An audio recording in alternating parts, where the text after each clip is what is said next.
Freeback-menetelmä on kehitetty selkäoireisille, joilla on pitkittyneitä kipuja. Toisaalta voi olla myös hermooireita, selän väsymistä ja ylipäätään, että selkä haastaa sun arkea, harrastuksia ja toimintaa.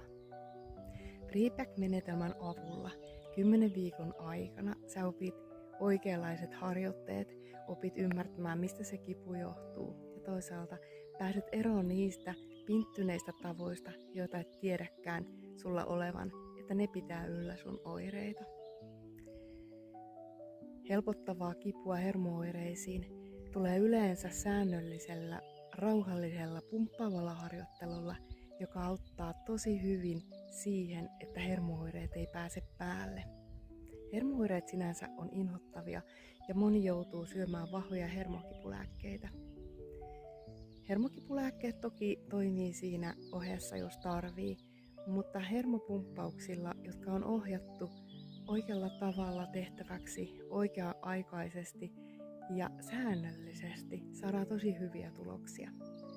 Mulla on ollut itselläkin tosi hankalat hermooireet, toisen jalan tuntemukset, puutuneisuus ja kipu on ollut tosi kovaa, mutta on päässyt niistä eroon. Aikanaan soin myös vahvaa hermokipulääkettä maksimiannostuksella ja muistan kyllä, mitä ne hermooireet oli pahimmillaan.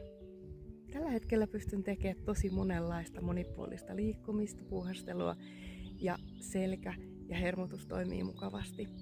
Olen siitä tosi onnellinen ja sen takia haluan jakaa tätä viestiä ja olen kehittänyt just siksi Freeback-menetelmän, jota ei löydy Suomesta muualta. Jos haluat tutustua siihen, seuraa mua.